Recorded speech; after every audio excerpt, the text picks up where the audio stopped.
Esse vídeo está chegando até você graças aos apoiadores do canal. Considere apoiar nosso projeto no Patreon ou no Padrim. Os links estão na descrição do vídeo e no comentário fixado. If you're a sane person, it's easy to dismiss woke activism as a kind of childish sideshow that plays out mostly on college campuses and public radio shows. The cringing self-hatred, the hair-on-fire hysteria, the total obliviousness to historical reality. The whole thing is like an adolescent rage fit that goes on forever. Honestly, it's kind of hilarious. At the University of Wisconsin last month, child activists convinced administrators to move a boulder on campus because they claimed it represented bigotry. It was a racist rock. That actually happened, along with countless other things like it. Our grandchildren are going to read about this moment and they're going to laugh in disbelief. That's been our assumption anyway. But what if the current lunacy turns out to be more than a passing phase? What if woke race obsession is not a fad, but instead an incurable brain virus that's infected our country's entire leadership class? If that's the case, then we're in trouble. Our grandchildren won't laugh about what's happening right now. In fact, at this pace, a lot of Americans won't have grandchildren. Over the weekend, MSNBC assembled a panel of the usual highly credentialed geniuses to plan Joe Biden's presidential candidate. Watch this and notice the criteria they're using to staff your federal government.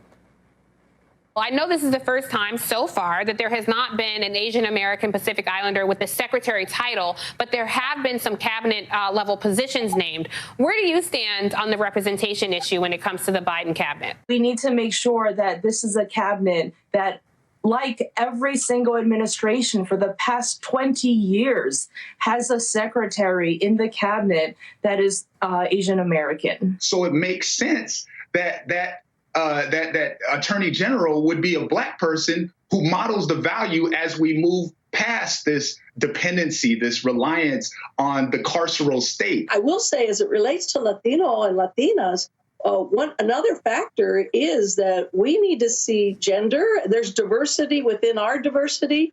And for us, it's going to be very important in the Hispanic community to see a Latina in the cabinet. My tribe. No, my tribe. No, mine, mine, mine. This is what late-stage identity politics looks like once you strip away all the euphemisms. Notice there was no mention whatsoever of competence or expertise or any other quality that might actually help our country. Got the relevant background to run, say, the energy department? Who cares? You're the wrong color. No dice. When it comes to hiring cabinet secretaries, outdated ideas about the common good no longer play a role. This is the ugliest kind of race politics, dividing up the spoils along color lines. If you want the job, you had better look like me. How did a country as impressive as ours get to a place this low? As with all journeys, the answer is slowly and then all at once. But we've definitely arrived. To our leaders, identity is all that matters. That's official. Watch America's highest-ranking guilty white guy explain how he's hiring the people who will run the federal agencies.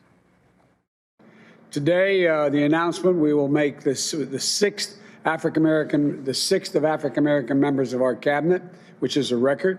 After today, our cabinet won't just be one or two precedent-breaking appointments, but 12, including today's long overdue appointment of the first Native American cabinet secretary. Already, there are more people of color in our cabinet than any cabinet ever, more women than ever. Again, Joe Biden isn't even bothering to try to convince you that he's choosing the most competent people for key jobs. Instead, he's telling you what they look like. Their appearance is what matters. It's all that matters. So it turns out your mother was wrong. You can judge a book by its cover. In fact, you're now required to. What are the consequences of this kind of thinking? Over time, identity politics will destroy our country. No nation can remain unified for long if people are encouraged to think of themselves as members of competing ethnic groups first and citizens second. Countries need a reason to hang together. Unity doesn't happen by accident. The fixation on race that has seized our leadership class guarantees disunity, permanent disunity. It's terrifying if you think about it. But actually, it could be worse than that. What if the woke brain began to infect the last remaining meritocracy in this country, the bedrock guarantee of our safety and our freedom? That's the U.S. military. If that happened, it would be a legitimate disaster. The military, we have all been told since childhood, doesn't care what you look like. They don't care what your parents did. They don't care where you're from. Your identity is irrelevant to the armed services.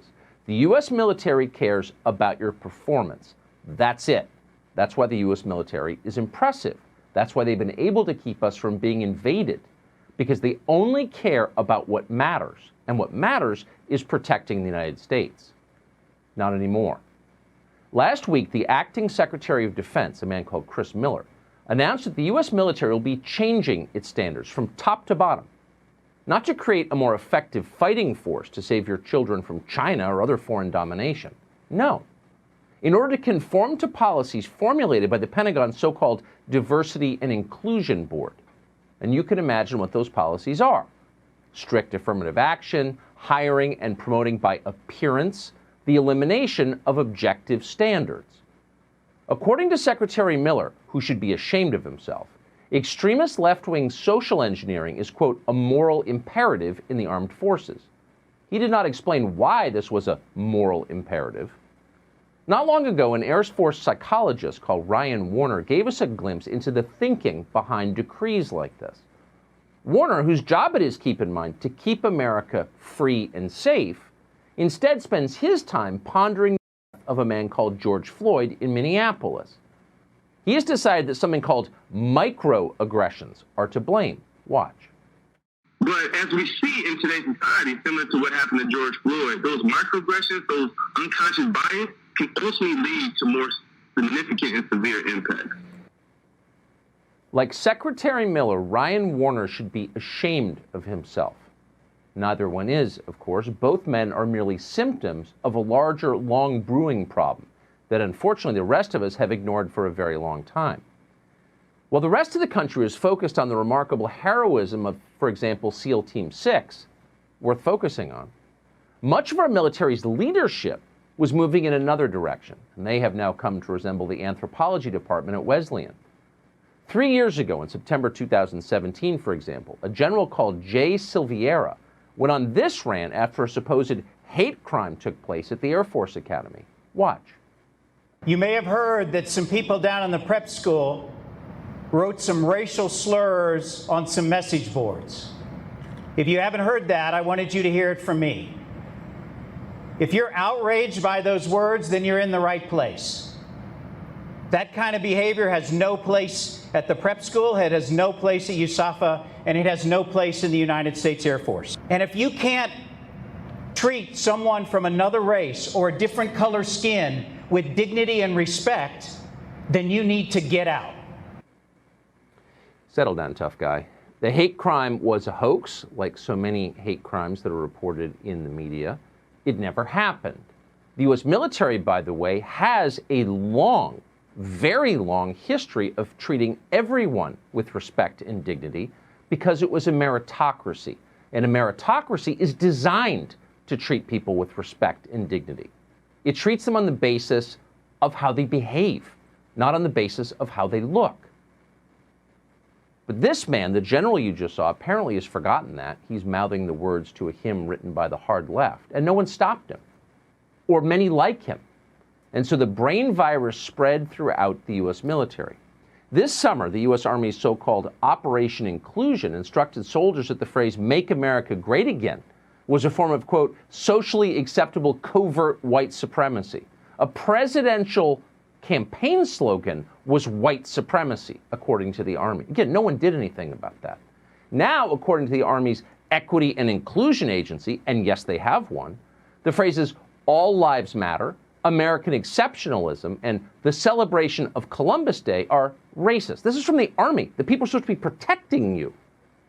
The head of the Defense Intelligence Agency, Lieutenant General Robert Ashley, recently encouraged his employees to read the lunatic track White Fragility by Robin DiAngelo, a book that is inherently bigoted and also stupid. Again, this is the military supposed to be protecting you. Instead, they're reading White Fragility. Over the summer, Caleb Wright, the Chief Master Sergeant of the Air Force at the time, proclaimed on Twitter that his greatest fear was that one of his airmen might be killed by a racist cop. Not killed by the Chinese military, but by American racism. And so on. Where does this end? Can you protect a nation with the military like this? Olá pessoal, tudo bem? Aqui é o tradutor, eu tô passando para te avisar que eu tô numa campanha para conseguir pelo menos mais 9 apoiadores até o final do ano. Os links para apoiar esse nosso projeto estão na descrição desse vídeo e no comentário fixado. Então é muito fácil e muito simples de apoiar. É graças a essas pessoas incríveis que eu posso estar trazendo conteúdo para vocês. O Warlei, a Sandra, a Majestade, o Thiago, o Antônio, o Arthur, o Carlo, a Erika, o Rubens, o Caio, o Flavio, o Gustavo, o Vunho, a Spanish.vaz, o Eduardo, a Renata, o João, o Henrique, o Leonardo, a Iracema, o Eduardo Maluf, o Anderson, o Daniel, o Wesley e o grande Pablo. E é isso aí pessoal, não se esqueçam de deixar seu like, seu comentário e até mais. Fui, grande abraço.